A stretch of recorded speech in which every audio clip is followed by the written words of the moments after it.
Thank you for listening and supporting the Daily Memphian. Sign up for one of our many free newsletters and breaking news alerts at dailymemphian.com/email to receive the latest local news stories impacting our community. Our weekly newsletters cover everything from sports to arts and culture, business, food, and more, along with daily updates of all the news we publish each day. Sign up or manage your email preferences at dailymemphian.com/email.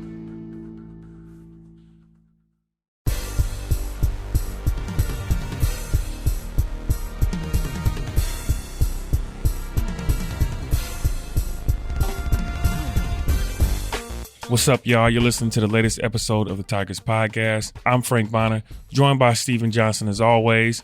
And it's been a little minute since our last podcast, so there's a lot to talk about with Memphis basketball, and then spring practice has jumped off for the football side of things. But before we dive into Tiger sports, I got to make sure y'all check out some of our other podcasts, starting with Jennifer Biggs, who hosts Sound Bites, Eric Barnes hosts The Sidebar, and our Grizzlies writers, Chris Harrington and Drew Hill, have got you covered with the Grizzlies podcast every week. You can find all of these anywhere you get your podcast, from Spotify, Apple Music, and dailymemphian.com. So, Steven, I know a lot of people want to probably hear about the ruling that came down. But before we get into that, just what were your overall impressions from the way that Memphis ended the season, going to the conference championship, going toe-to-toe with Gonzaga? What'd you think about all that? Well, I think it kind of was in direct contrast to what happened over this past weekend. There was probably maybe a bit of a high. People kind of ended the season. They won those two games in the conference tournament, made the title game. Even though you lost to Houston, I think most people were okay with that result because they did enough, obviously, to make the tournament. And then just to go out the way they did against Gonzaga, build a 10-point lead by as many as 12 points, a game where they only had 5 turnovers, and it was probably one of the best games of the tournament. I think obviously there were more storylines and things like that, but just in terms of the actual game and how it was played, the talent on the floor, I think that was one of the best games of this tournament. So they ended the season strong, and I wrote that because they ended the way they did and completed kind of like they're almost their redemption, I thought that overall Penny had a successful season, but now this will be the most challenging offseason he's had now too, though. Yeah, I mean, looking at the high they were on, and then you don't only just have the ruling, but you've got some guys entering the transfer portal and things of that nature. How do you think this impacts them moving forward, just in terms of the transfer portal? Well, I think so far the losses in terms of the transfer, I wouldn't say any of them are too big. I kind of expected Sam Onu would transfer during the season, just because I just wasn't sure if he was going to be the guy that they really wanted to really kind of jump in that rotation this upcoming season. Earl Timberlake, we know he was a guy that at times he started some games, but they could never really find a role, just because I think Earl's just going to be kind of one of those cautionary tales of how injuries can really set back a talented player. They tried him at different positions. He showed some spark late in the season, but I don't think there was going to be a guarantee he was going to start this year. And I think for him, it was about playing time. Probably the same thing with John Camden. With the transfer portal here and now, it's going to be harder and harder to convince kids to stay 2 or 3 years when they know they can go. Maybe if they go down, they can still go down a level in terms of still going D1 and, have an opportunity to play earlier. So I don't see any of the transfer casualties as super impactful. I think Earl could have been a nice piece to the rotation, but also during the season, his minutes also kind of dropped off as well too. So I think overall, the depth hurts, but overall, I don't think any of the losses have been big outside of Josh Minot going to the NBA, which was also kind of expected too. Yeah, you kind of, even before the season started, you kind of alluded to that. You thought Josh Minot might be a one and done. Mm-hmm. I didn't necessarily see it as early as you did. Mm-hmm. Like you said, there's no surprises, so you assume that Penny Hardaway probably already had the wheels turning, knowing that next year he wouldn't have Minot on his roster. Mm-hmm, yeah, the coaching staff, I talked to some sources, some of the coaching staff afterwards. Nobody was really surprised, and Josh Minot does have the option to return to college. Originally, those around him told me that a return to Memphis was still on the table. I know there was a little confusion with the ESPN article, but of course that was before the notice of allegations came out. So even if he's not a one and done, of course, I think he can come back to college. But I just think with his game and, his athleticism, I think he produced just enough to kind of pick the interest of some of these NBA teams. And then when they get him to like the combine and he has this monster vertical and all these crazy, testing numbers, and they see he's like 6'9" or 6'10", I think it's going to be hard for a team to pass him up, especially in that late first round. Now, going to the allegations, everybody knew this was going to come out at some point. Was there anything surprising? What you already knew about the situation before this came out, was there anything surprising to you once these documents were released? Yeah, I would say a lot of it was actually, because I think me and most of the fan base kind of were under the impression, some have forgotten about it because this has been being investigated for almost 3 years now. But I think a lot of people probably thought, okay, they're going to come in and they'll see, hey, Penny, they played an ineligible player. I didn't think the severity of the charges would be what they were, but as they kind of revealed, a lot of the documents are still redacted. Some of the information we won't be able to get our hands on for maybe a while, it seems like. But just the 4 level 1 charges, a lack of institutional control. Frank, you've been around this game just as long as I have. When you see that, normally that means like there's going to be significant penalties or there's significant allegations of wrongdoing. So I think just the overall scope, I thought, Penny might get popped a couple games, maybe they lose a scholarship for Wiseman, but it seems like they came to investigate the Wiseman situation and found a lot more going on. So I think just the overall scope of it and how many charges they're facing kind of surprised me. Yeah, I think that, like you said, I mean, when you see that tagline on a list of allegations, as a fan and as a program, you start to get worried because that means, like you said, a lot more is going on. In terms of what this means for Penny Hardaway and his future, I know you wrote something that you said it's on the table in terms of him being in jeopardy, but I think you said it's improbable. Why do you think that it's improbable that he would leave or that it's even on the table at all? Well, I think anytime, I feel like as of now, and it's hard to say because we still don't know what exactly he is alleged to have done because some of these allegations are just redacted. It's just like big blocks of black text. But I think anytime a coach receives some type of show cause penalty, we know that's going to severely, a school doesn't have to fire him, just so people know, but it's going to kind of severely impact the way he's able to do his job and what other schools going to be able to do on the recruiting trail. So I think anytime you have that label attached to a coach, a school has to consider it. But with Penny, I think it's a long shot, not only because of what he means to this community, what he means to this city. The administration also empowered him to play James Wiseman. That's not something he could have done without their blessing. So it, as our columnist, I think John Martin wrote this, or we might have just been talking about it, but he was like, if they did that, it would almost feel like, almost stabbing him in the back almost, because it was a complete decision from the coaching staff to the administration to kind of buck back against the NCAA and play James Wiseman. So to let him go after the penalties are received, it would almost be like y'all sent him out, did this, and now y'all going to try to use him as a scapegoat. And I don't think that would really go over well with the fan base or the city, who Penny means a lot to. So I think even if he gets a show cause penalty, I think Memphis will end up sticking with him.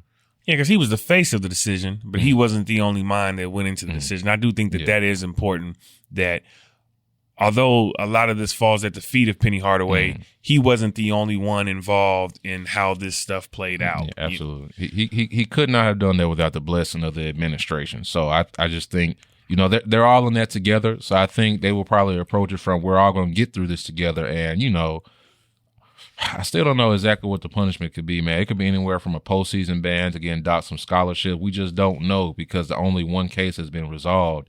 In the NC State case, I think is fundamentally different. NC State was facing more charges, but the coaches involved also no longer with the school. Of course, Penny's still here. So there's just not a lot we know about it, but I think they're still going to face significant charges. But I think the administration will want to support Penny and help him get through it as opposed to letting him go and kind of drawing the ire of the fan base. Now, the recruiting aspect of this gets interesting because now you're in a space where some players, do they want to roll the dice on going to Memphis and seeing what lands, or are they looking elsewhere? I know when this happened at Oklahoma State and they got that postseason ban, Cade Cunningham and everybody else on that recruiting class still came to Oklahoma State. Now, granted, they didn't actually get the ban until the year after that because of the appeal. But Mike Boynton was still able to get players to come despite knowing what hammer may come down. Now, Penny Hardaway's in a similar situation. Do you think he'll still be able to reel in some top recruits even with this hanging over their head? Maybe not this class just because it's so late in the game and a lot of the top recruits that are left I haven't heard or from sources or just like the industry that Memphis is heavily involved. So I think recruiting could take a hit this year. But I think overall Kansas is under the similar type of investigation. They have like a top 3 class. I think Arizona and Louisville are also dealing with these cases, and they also have top classes next year. So I think Penny will be able to bounce back and definitely next year and kind of build and get some of those same caliber recruits. So long term, I think, yes, he'll be fine recruiting wise, especially if it's just like a 1-year postseason ban, 1-year show cause. You take a hit for a year, but I think they can bounce back quickly. But I think this year it might be a little more difficult, and they're really going to have to hit the transfer portal hard. I'm not sure what exactly the plan is. We know they've been involved. They actually hosted an official visitor, but he ended up going to LSU. So it's going to be a transfer-heavy class, I think, this year, and I think they're still trying to sort out. For them, it would be a lot easier if they found out what their penalties were like next month, because you don't necessarily want to go into June and July for the kind of the biggest moment of the recruiting season with that lingering over your head. If you can go in there and say, hey, we might be down this year, but next year the band's gone, the show cause is gone, I think it will kind of ease the minds of a lot of prospects. And before we wrap up basketball conversation, I want to backtrack a little bit because I've been meaning to get your take on this. Looking at that second round against Gonzaga. Personally, if I'm Gonzaga going into that second round, I'm a little upset with the committee because you've got Memphis, obviously the best 9 seed in the tournament. They shouldn't have been a 9 seed that it is. You got Gonzaga as the number 1 overall seed. How does Gonzaga get a Memphis in the second round? I thought the same thing. I think overall, like, Gonzaga just got a really tough draw to be the number 1 overall seed. And not only did you have Memphis, but then you had Duke, Texas Tech, and Arkansas. I thought those 4 seeds were like the best 4, like the best in terms of top seeds. I thought those were the best collection of it. So I just think Gonzaga got a tough draw in general. Like Kansas is region, for example. I thought that was like the softest one. You would have thought Gonzaga would have faced some teams like that, but they didn't get a good draw. And I know a lot of people kind of on Gonzaga, but that's tough to even Georgia State, who they were banged up. A lot of bracketologists thought they were more of a 14 seed than a 16 seed. So Gonzaga definitely got a tough draw, as did Memphis as well, too. We understood why Memphis did, but for Gonzaga to have to go through Memphis, then to Arkansas, where they would have to play the Duke in the Elite Eight or something like that, it was definitely probably one of the toughest draws you'll probably see for a number 1 overall seed. Yeah, I mean, it's always – when the brackets come out, it's always going to be some head scratchers in terms of seeding and regions and all that, and I just thought that was kind of one of them if you're a Gonzaga fan. Mm-hmm. I mean, obviously, you beat Memphis, and so there's nothing to really harp about. But going into that game, you probably felt some type of way. Yeah, I would too. But I guess pivoting towards football, Tigers are opening up spring practice. I think we just got the email a couple minutes ago where they're releasing details about the spring game. So the first couple of days, I think practice are in the books. What's been, I guess, your biggest takeaway so far? What the biggest thing you've been hearing about with how the Tigers have been looking? It sounds like it's a lot of position battles all over the field. I know. Similar to last offseason, everybody's talking about the quarterback battle between Seth and Grant, and you got running back. But from the coaching staff, top to bottom, I mean, they said they were. And granted, every coach, some of it is coach speak, right? The whole blank sheet in terms of depth chart and all that. But if you look at like the linebackers, the receivers, I mean, there are some. Even the offensive line is competing for a fifth spot there. There are a lot of guys jockeying for position, and I think makes for better spring ball for a team when you've got guys really practicing for something. Mm-hmm. And so I'm curious to see. There's a scrimmage in Nashville. Obviously, you've got the spring game on the 22nd of April. A lot of position jockeying will probably happen from now until training camp.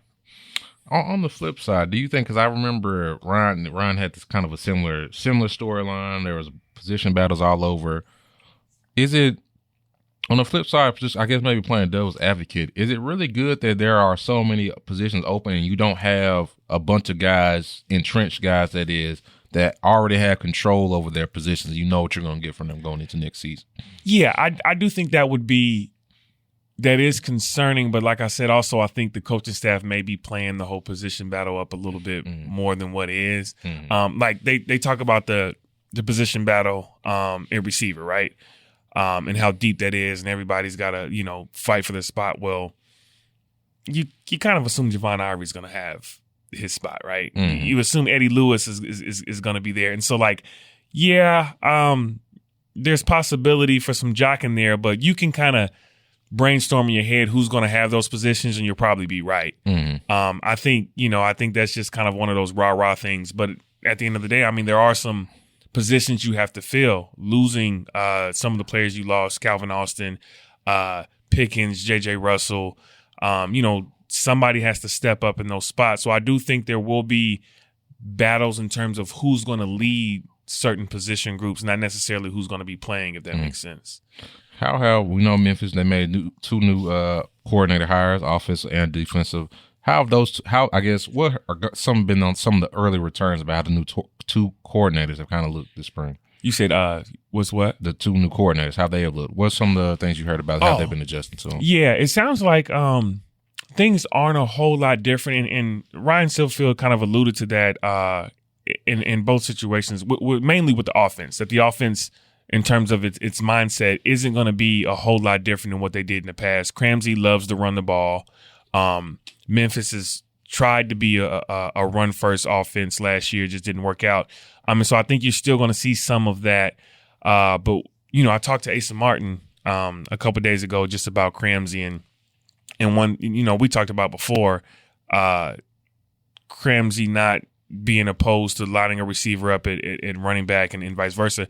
Asa Martin, I said, would be a guy that could benefit, and he kind of alluded to that and said that it makes him exciting because now he has to know the whole playbook and everything. So it sounds like the offensive players are warming up to Cramsey, and then Matt Barnes on the defensive side, similar thing. Obviously, there's some scheme terminology stuff that they're still working at, but it sounds like both of those coordinators are fitting in well. Sean Dawkins has fit in really well with the running backs group, and there are some connections between Dawkins and Cramsey and Dawkins and Bankins that kind of make that a little easier in terms of flowing on that coaching staff.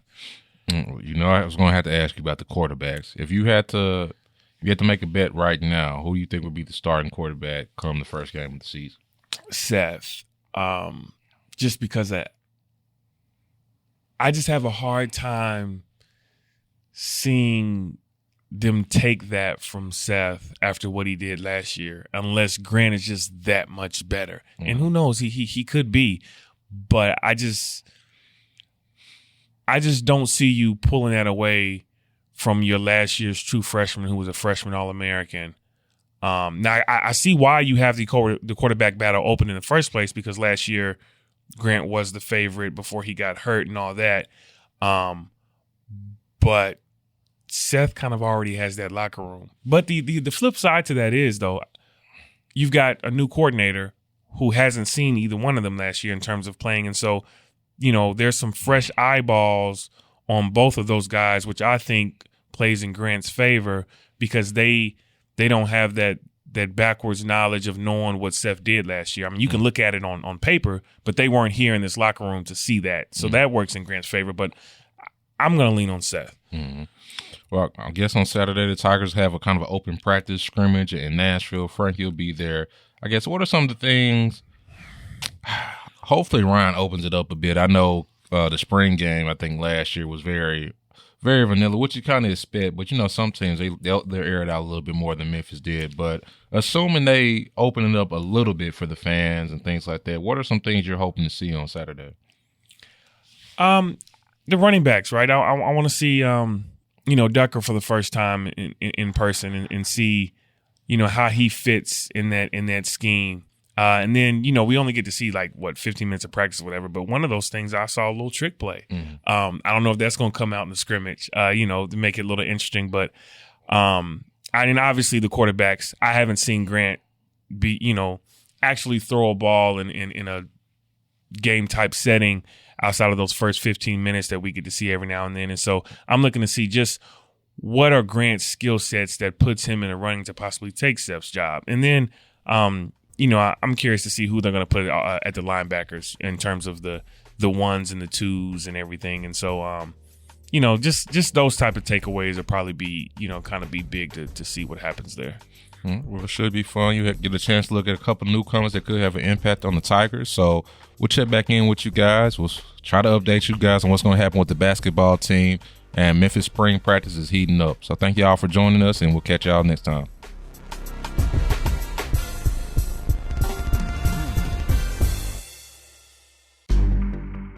In-depth journalism in the Memphis community, the Daily Memphian is of Memphis, not just in Memphis, and seeks to tell the stories of this city.